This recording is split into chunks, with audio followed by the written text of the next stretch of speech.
vous saluons ce soir dans le précieux nom de notre Seigneur et Sauveur Jésus-Christ. Tuji tunele mioyo jilo lweji mujina jilenga jamukalenga ni musunguji wetu Yesu Kristo. Comme le pasteur Léon venait de le dire, Modi pasteur Léon fumakuji biamba. Je suis votre frère Junior Katamba. Ji mwane nuwabaluma Junior Katamba. Je viens de Kinshasa. Nyemfumina kuchisensa. Et en venant, les frères m'ont chargé de vous saluer au nom de Jésus-Christ. Mujilo janja mwabe bana betu bangambi kamajitu akunele mioyo mujina ja Yesu Kristo. Et comme l'heure avance vite le soir, Mujiba jangata lubilu. je vous invite à vous lever afin d'honorer la parole de Dieu. Nous lisons ce soir dans le livre du prophète Ésaïe, à son chapitre 40. Nous allons commencer la lecture à partir du verset 6. Une voix dit crie. Et il répond, que crierai-je? Toute chair est comme l'herbe, et tout son éclat est comme la fleur des champs.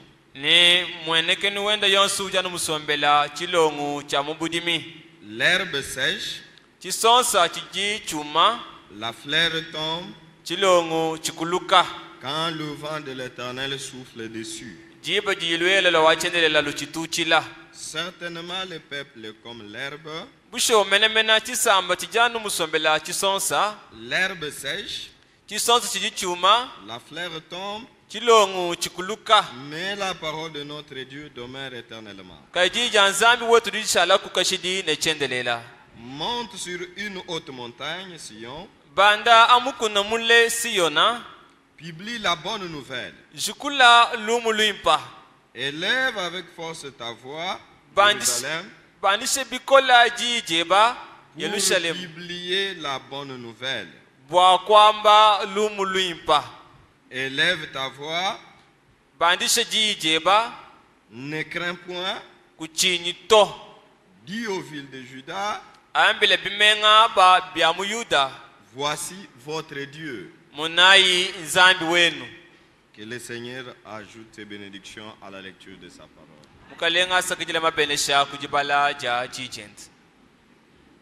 Nous allons essayer par la grâce de Dieu ce soir d'introduire notre sujet.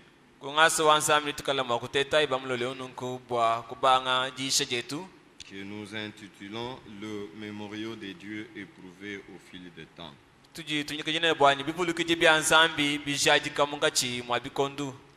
Nous lisons encore Matthieu. Matthieu chapitre 24.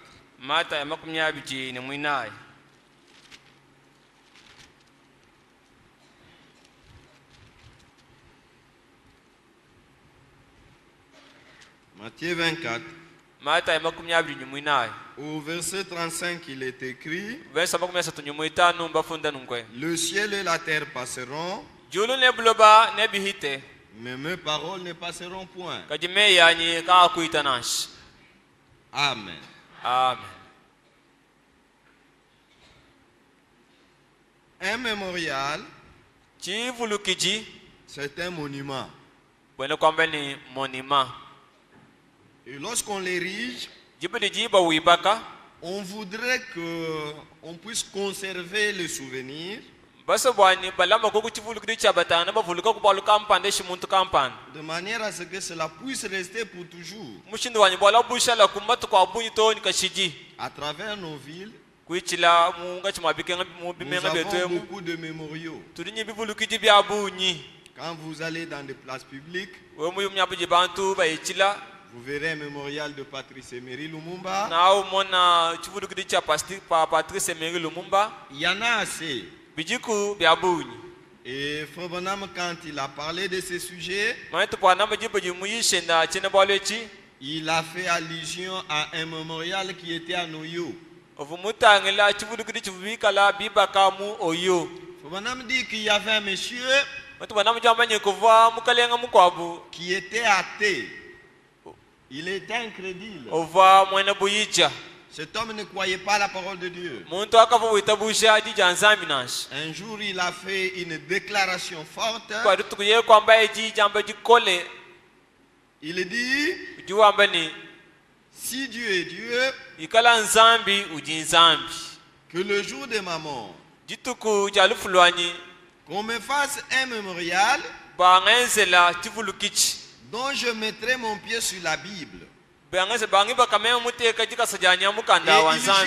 dit, alors si Dieu existe, lorsque je serai enterré, que le serpent sorte de mon tombeau.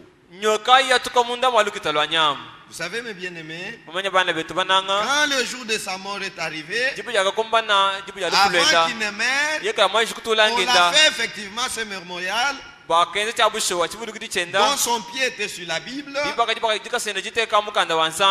et on est parti l'enterrer. Mais Frère Branham dit, le jour même où on l'a enterré, on a tué un serpent. Et depuis ce jour-là jusqu'à ce jour, il y a des chaînes et des chaînes de serpents qui sont dans son tombeau. Bien-aimés frères, la parole de Dieu, elle est la vérité. Elle est la vérité. Pas parce que nous disons Amen.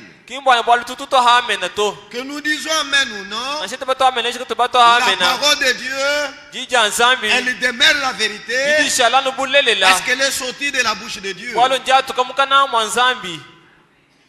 Amen. Amen. Nous avons beaucoup de mémoriaux. Il y en a ceux qui bâtissent des maisons. Ils se donnent le temps. Il construit. Il veut que sa maison puisse demeurer pour toujours. À Kinshasa, nous avons un autre qu'on appelle nécropole. Nécropole, c'est un cimetière où on enterre des riches, c'est un mémorial. Quand vous n'avez pas d'argent, on ne va pas vous enterrer là-bas. Et les gens se donnent de peine pour qu'ils soient enterrés au nécropole. Mais nous avons la vérité. Ce qui importe pour nous, ce n'est pas le lieu d'enterrement. Ce qui est important pour le croyant, c'est la parole de Dieu. Quand un homme a Christ, qu'on le dévore par des bêtes, qu'on le jette dans l'eau, qu'on l'enterre, cet homme-là, il est le plus heureux. Il est heureux plus que celui qu'on a enterré au nécropole. Quand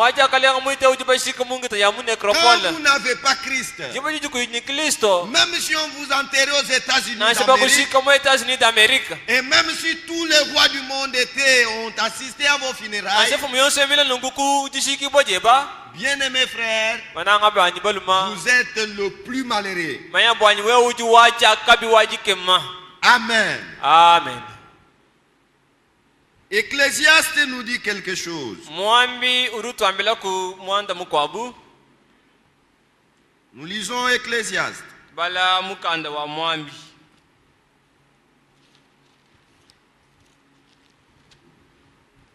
Ecclésiaste chapitre 1er. Vanité de vanité, dit Ecclésiaste, vanité de vanité, tout est vanité.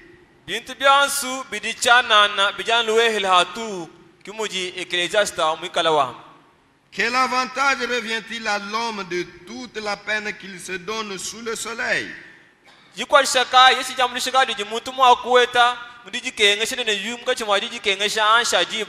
Nous sautons pour gagner le temps. Le verset 12 il dit, moi Ecclésiaste, j'ai été roi d'Israël à Jérusalem.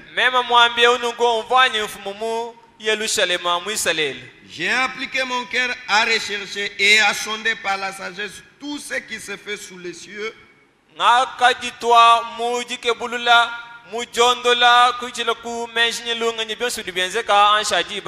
C'est là une occupation pénible à laquelle Dieu soumet le Fils de l'homme.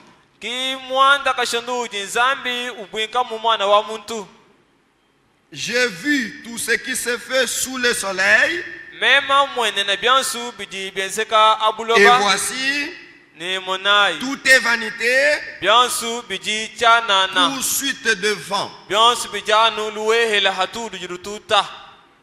Bien-aimé, vanité de vanité, tout est vanité. Ça, c'est la parole de Dieu. Vous savez, mes bien-aimés, nous sommes en train de parler des mémoriaux de Dieu. Le tout premier que je voudrais évoquer ce soir, c'est la parole de Dieu. La parole de Dieu, elle est un véritable mémorial. Les hommes vieillissent, mais la parole de Dieu ne vieillit pas. Le temps passe. Les circonstances changent. La beauté de la femme passe. Comme l'écriture dit, l'herbe sèche et la fleur tombe. Les lois et les constitutions sont modifiables. Mais la parole de Dieu, elle demeure toujours. Elle est la vérité. Un véritable mémorial. Je vais vous dire ceci ce soir. La Bible que nous avons devant nous, elle n'est pas un livre de géographie. La Bible, elle n'est pas un livre de mathématiques. La Bible, elle n'est pas un livre de droit. La Bible, c'est Jéhovah lui-même. Si vous voulez voir Dieu, voyez la Bible. Comme on a dit, la Bible est Dieu sous forme des Écritures. Aucune parole de cette Bible ne peut faillir. La parole de Dieu, elle s'accomplit toujours. Moi je peux échouer. Vous pouvez échouer. Mais Dieu n'échoue jamais. Tout ce qu'il a dit, ça s'accomplit comme il a dit. La parole de Dieu, elle est un véritable mémorial. Elle est un cadeau qu'un homme peut donner à ses enfants. Elle est un bon cadeau qu'un pasteur peut donner à son église. Vous pouvez laisser de l'argent aux enfants, mais sachez que l'argent perd même sa valeur. Vous pouvez laisser des maisons. Quand les enfants n'ont pas Dieu, le jour même de votre mort, les uns viendront, ils écriveront sur le mur, cette parcelle est à vendre. Et les autres viendront de quelque part, ils écriveront de l'autre côté, attention aux escrocs, cette parcelle n'est pas à vendre. C'est quoi? C'est l'argent sans Dieu. La Bible, la parole de Dieu, elle est la plus grande richesse qu'un homme peut avoir. Je peux manquer tout dans ma vie. Je peux manquer des enfants. Je peux manquer une maison.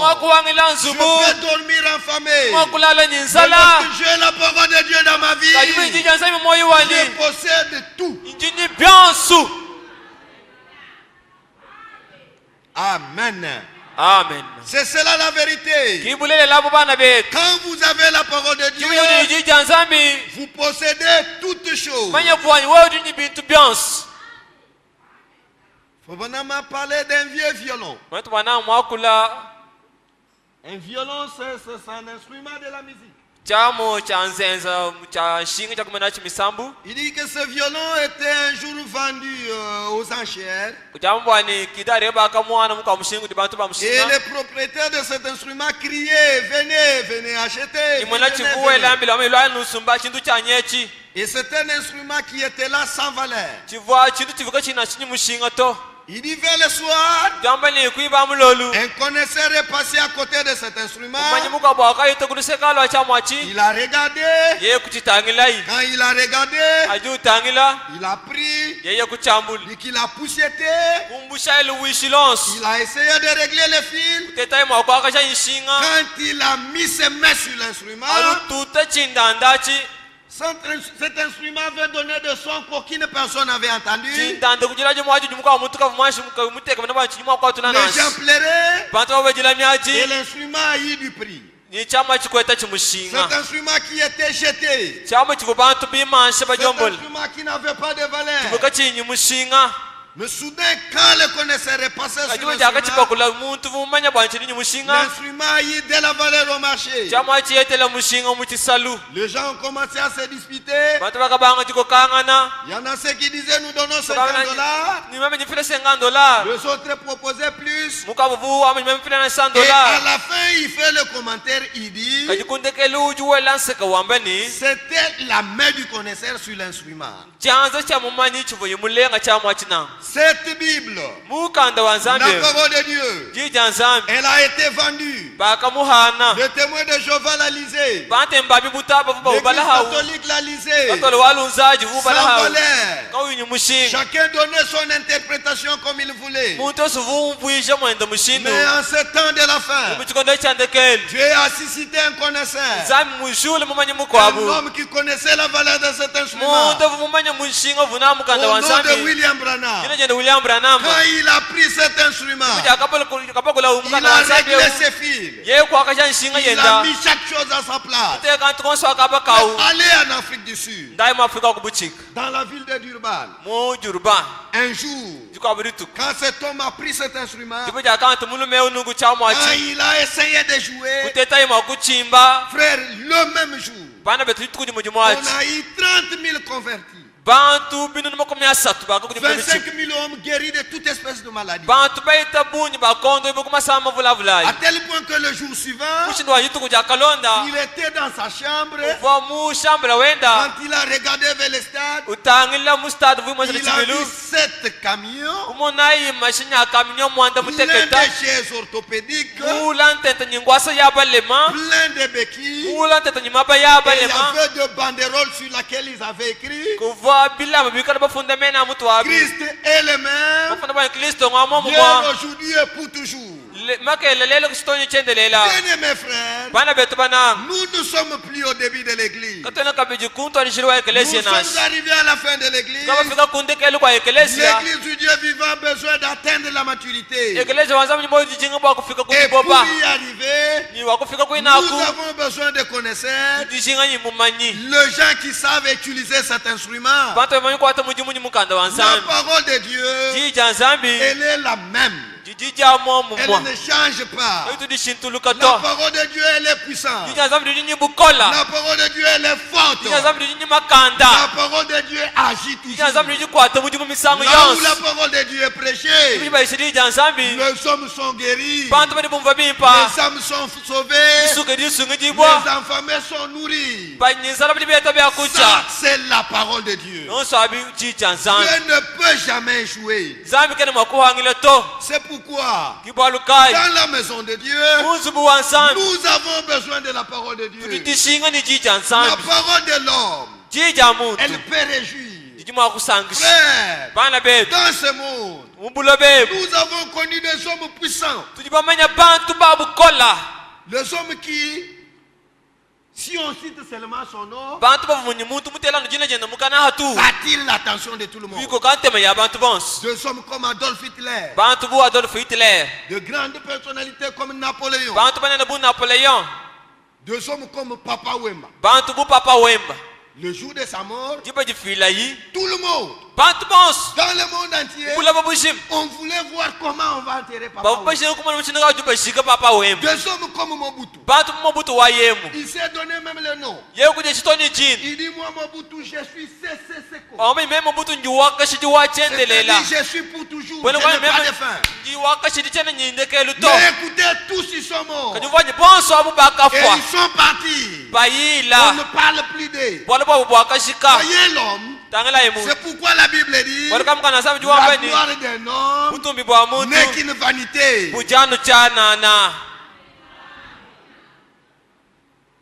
La personne que nous devons louer, c'est le Seigneur Jésus.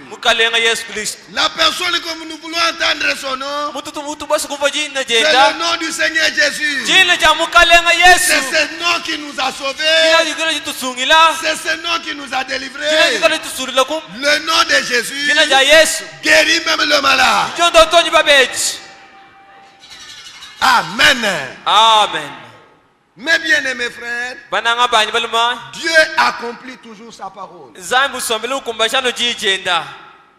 Tout ce que Dieu a dit, ça s'accomplit. Et nous n'avons pas besoin de secouristes dans les choses de Dieu. On n'a pas besoin de secouristes. Ceux qui peuvent aider Dieu à accomplir. On n'a pas besoin de frères courageux. On n'a pas besoin de tout travaux. Dans les choses de Dieu, nous avons besoin de ceux qui savent ce qu'ils font. Nous avons besoin de ceux qui respectent la parole de Dieu. Nous avons besoin de ceux qui connaissent la puissance de la parole de Dieu.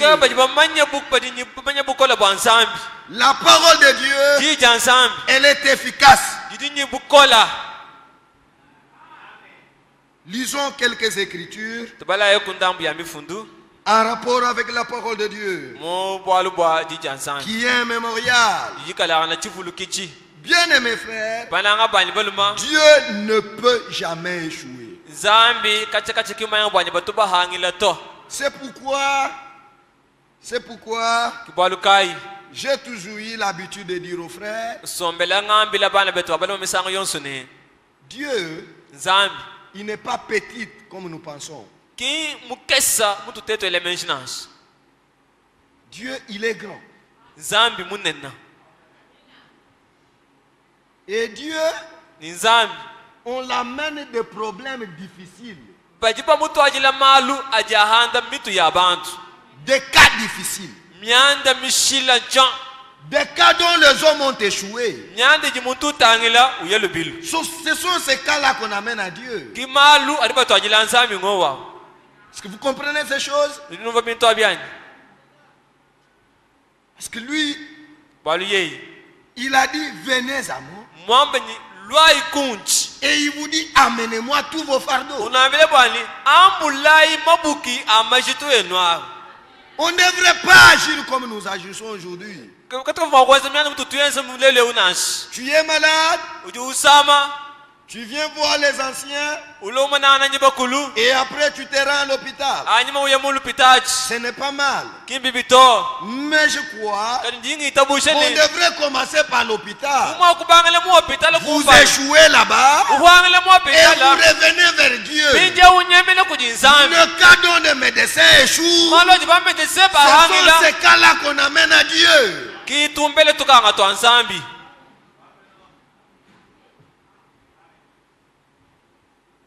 Je prends ma Bible qui a vieilli comme témoin. Avec la même Bible. Moi, votre frère, j'ai vu Dieu vivifier ses paroles en fortifiant les pieds des paralytiques. J'ai vu Dieu donner des yeux aux aveugles. J'ai vu Dieu donner des enfants aux femmes qui ne mettent pas au monde. Toutes ces choses sont des promesses que Dieu nous a faites. Même l'argent. Ce soir, nous avons besoin d'argent. Quand on n'a pas d'argent, pourquoi on a de places vides? C'est parce que les gens sont à la recherche d'argent. Et la Bible dit, Dieu dit, l'or et l'argent m'appartiennent. Dieu sait que nous avons besoin de toutes ces choses. Et il nous a promis cela. Écoutez, partout où la parole de Dieu est prêchée, Dieu nourrit les affamés.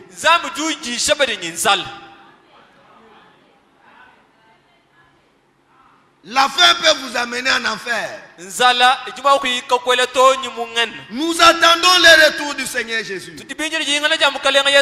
Comment tu peux avoir la foi d'aller au ciel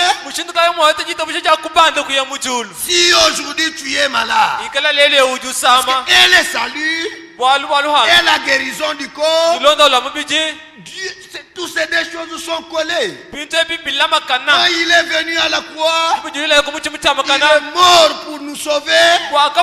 Et la Bible dit, par ses maîtrisures nous avons été guéris. Le même Dieu qui nous sauve, il est celui qui nous guérit. La guérison divine est une réalité.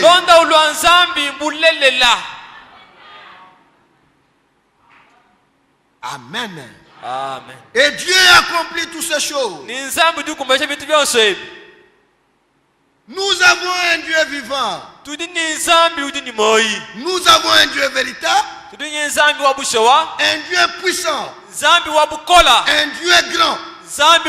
Il agit avec sa force. J'aime quand vous l'appelez Chilobo. C'est un héros. Il ne peut jamais échouer. C'est pourquoi, frère, prenez la parole de Dieu. Quand vous prenez la parole de Dieu, de la même manière que tous ceux qui sont marchés avec la parole de Dieu n'ont pas échoué, vous allez réellement vaincre. Qui peut me montrer dans la Bible ici un seul homme qui a marché avec Dieu et qui a échoué? Lisons la parole de Dieu. Nous lisons Jérémie. Jérémie nous parle de la parole de Dieu. C'est quoi la parole de Dieu? Jérémie chapitre 23. Au verset 28, il est écrit que le prophète qui a eu un songe raconte ses songes. Et que celui qui a entendu ma parole rapporte fidèlement ma parole.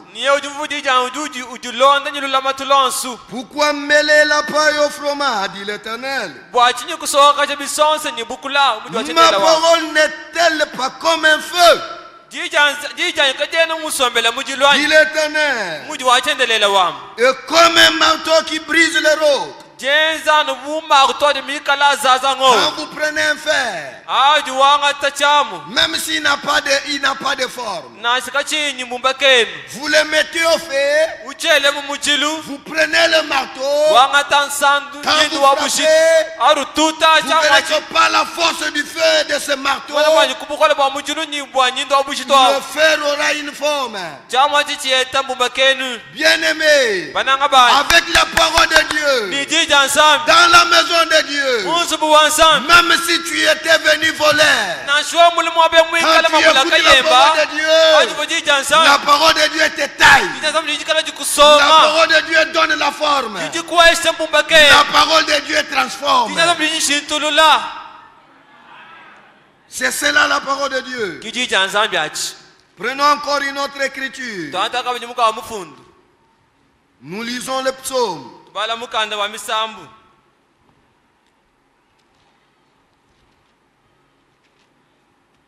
Psaume chapitre 119. Au verset 105, il est écrit: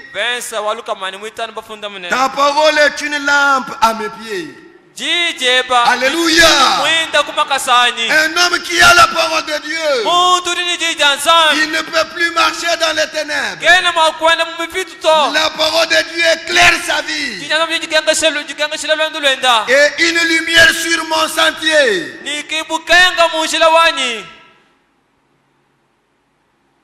Nous sautons. Le verset 130 dit: la révélation de tes paroles est claire. Elle donne de l'intelligence aux simples. Même si vous étiez bourrique à l'école, quand vous venez dans la parole de Dieu, même si tu es illettré, la parole de Dieu donne de l'intelligence. Avec la parole de Dieu, vous devenez ça. Amen. Amen. Le chapitre 33. C'est quoi la parole de Dieu? La parole de Dieu, elle est une consolation. Amen. Amen. Comme je vous le disais, mes frères, même l'argent perd sa valeur. Les lois des hommes, on les modifie. Mais la parole de Dieu, depuis qu'elle a été prononcée par Dieu, elle n'a jamais été modifiée. Elle ne peut pas faillir. Elle ne peut pas vieillir. Oh, même la terre a vieilli. La terre n'est plus beau. Lisons un peu l'écriture avant d'aller encore plus loin. Esaïe nous dit quelque chose. Je crois que c'est à son chapitre 26. Il dit: la terre a vieilli. Le chapitre 24. Le verset 19 nous dit: la terre est brisée, la terre est déchirée. Elle se brise. Elle chancelle. La terre chancelle comme un homme ivre. Elle vacille comme une cabane. Son péché pèse sur elle. Elle tombe. Et elle ne se relève plus. Il n'y a rien de bon. Sur la terre ici, il n'y a rien de stable. Nous vivons l'instabilité partout. L'unique chose qui est stable, c'est la parole de Dieu. C'est dans la parole de Dieu que nous avons la consolation. C'est dans la parole de Dieu que nous avons la vie. Prenez la parole de Dieu. Le ciel et la terre passeront, mais la parole de Dieu ne passera pas. Dieu, avant de prononcer une parole, il voit la fin de la parole avant qu'elle ne soit prononcée. Et quand elle est prononcée, Dieu veille sur ça. Dieu veille sur mes paroles. Alléluia. Amen. Nous lisons là où on voulait lire Psaume. Psaume 33. On nous parle toujours de la parole de Dieu.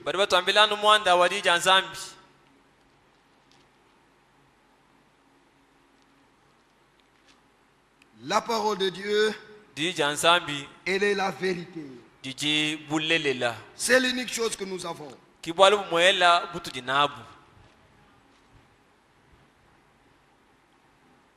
Psaume 33. Car le verset 4. Car la parole de l'Éternel est droite. Et ses œuvres s'accomplissent avec fidélité. Les cieux ont été faits par la parole de l'Éternel. Tous ces cieux que nous voyons, les cieux ont été faits par la parole de l'Éternel. Et toutes les armées par le souffle de sa bouche. Il amorcelle en un tas de eaux de la mer. Et il met dans des réservoirs des abîmes. Que toute la terre craigne l'Éternel. Que tous les habitants du monde tremblent devant lui. Pourquoi? Car il dit, et la chose arrive. Il ordonne et il existe. Dieu, il est le maître des temps et des circonstances. Dieu, c'est lui qui peut changer même l'histoire de ta vie. Il est fait. Il est capable. Il ne peut jamais échouer. Ce soir, il est capable de te prendre là où tu es et il fait de toi un riche. Amen. Frère, que le monde parle de la crise économique. Cela ne nous concerne pas. La crise économique n'est pas pour les enfants de Dieu. Dieu, il est celui qui nourrit même dans la solitude. Il a donné de l'eau aux enfants d'Israël dans le désert. Dans le désert, là où il n'y avait pas de boulangerie, Dieu a donné le pain aux enfants d'Israël. Même dans ce temps difficile où nous traversons, le même Dieu, il nous nourrit. Amen. Frère, nous devons quand même amener l'Église à faire des expériences authentiques avec Dieu. Les enfants d'Israël étaient des hommes de la même nature que nous. Mais quand ils étaient malades, Dieu les guérissait. Nous disons que Dieu a fait traverser les enfants d'Israël de mer. On dit qu'on les a nourris la manne. Tout ça c'est bien. Mais s'il a guéri Israël, aujourd'hui je suis malade, mais qui me guérit. Et Dieu, il n'est pas seulement celui qui guérit la fièvre typhoïde ou la malaria. La malaria, c'est la maladie du Congo. Et tout le monde ici sait que lorsqu'on a la malaria, on prend la quinine. Il est écrit, mon âme bénit l'Éternel et n'oublie aucun de tous ses bienfaits. Il pardonne tes iniquités et il guérit toutes tes maladies. On ne doit pas s'arrêter tout simplement au niveau de la foi. La Bible nous dit, tout ce que vous demandez en priant, voyez que vous l'avez reçu et vous le verrez s'accomplir. On doit amener l'Église à passer de la foi à la vie.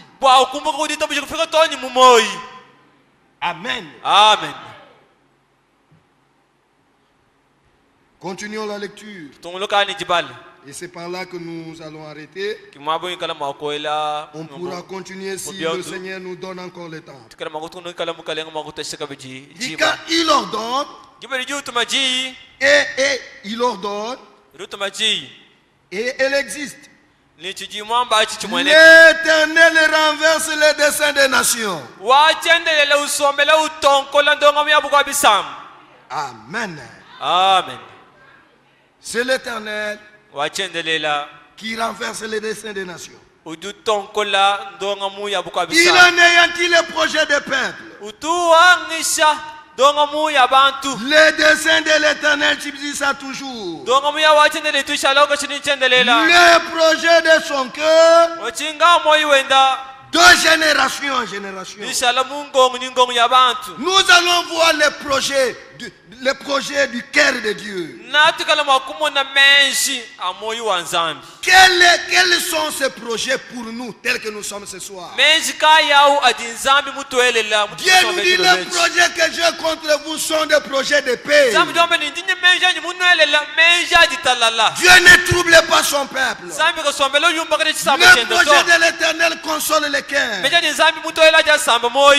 projet de l'Éternel unit les peuples. Amen. Amen. La parole de Dieu, elle est un véritable mémorial. Jusque ce soir, la parole de Dieu, elle est encore efficace. Jusque ce soir, la parole de Dieu, elle est capable de faire de toi ce qu'elle a fait à la femme prostituée de la Bible. Oh, la même parole que nous vous prêchons ce soir, elle a transformé les gens. Si elle a transformé hier, et si c'est la même parole que nous prêchons, la parole doit produire les mêmes effets. Et quand un homme a la parole de Dieu, sa vie change. Quand tu étais dans le monde, tu fumais du chanvre. Et aujourd'hui tu viens dans la parole, tu continues à fumer. Tu n'as pas encore compris. La parole de Dieu doit changer ta vie. Elle est un marteau qui brise. Amen. Amen. Pour ce soir, que le Dieu du ciel vous bénisse richement. Au nom de Jésus-Christ ton Fils. Amen. Amen.